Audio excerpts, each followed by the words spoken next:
Brown with New Leaf Tree and Shrub Care, and today I just want to talk a little bit about pruning a crepe myrtle.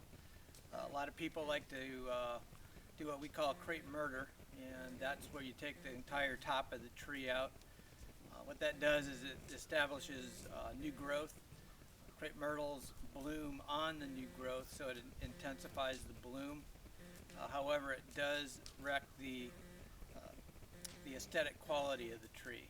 The material that grows back is not actual wood, it is a vascular tissue. It is weak and it is short-lived, so you will have to constantly maintain your crepe myrtles after something like that.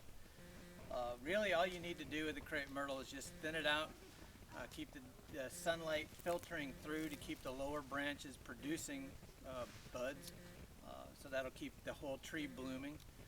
Take out dead wood, and interfering limbs on a crepe myrtle are not a big problem. You can see on this tree there's lots of crossing limbs.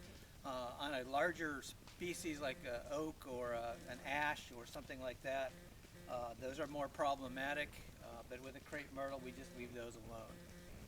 The bark on a crepe myrtle, while it's very thin, can withstand very low temperatures and extreme heat, so it's a good choice for high temperatures. If you have concrete with reflective heat or windows, something like that, it's a great tree for things like that, where you have temperature extremes. They're also very tolerant of poor soil. They'll grow in just about any type of soil, from acidic to alkaline to rock. Just about anything you can throw at them they'll take. They're just a great all-around plant. When you're dealing with a crepe myrtle, again, you're dealing with tissue that is soft. The wood itself is very hard, but the outer tissue, the living band, the cambium, is very delicate. So you want to use something with a very sharp blade, either a handsaw or a hand pruner or a pole pruner. You want to try to stay away from chainsaws in a crepe myrtle due to the fact that they create a rather rough cut, and that's very difficult for the tree to compartmentalize. So the sharper the instrument, the better. I'll just show you a couple of cuts real quick on how to do it. You always want to look for a collar. A collar is simply a raised area right around the area where the branch comes out. You'll see a small swelling. You always want to cut just to the outside of that branch collar. That allows the tree, the area where the cell division occurs, to quickly compartmentalize that cut. So you want to find, on bigger branches, what you want to do is you want to undercut like this.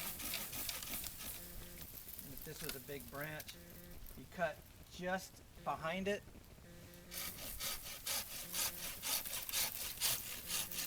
And what that allows the tree to do is to pop that branch off. That way the lower part of the cut does not tear down into the living tissue. And you simply find that collar, cut right to the outside of that, and finish your cut. What looks like a stub is actually not a stub, but it is the branch collar. Now what's happening right now is the cells are starting to create a seal right behind this cut. And within a day or two, that'll completely seal behind it, and then you will get a callus ring that forms over the top, and that closes off that cut.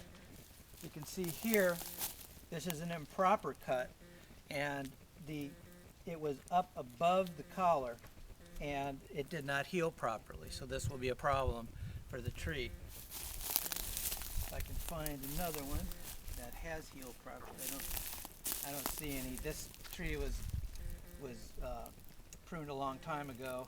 You can see another one here where the collar, it wasn't cut correctly, and you don't get a good seal in there. Crepe myrtles are forgiving plants, so while I don't recommend extremely heavy pruning on them, you can be rather aggressive with them, and they will live just fine. It's just not the best thing to do for the health of the tree. And that's about it. Thanks for listening.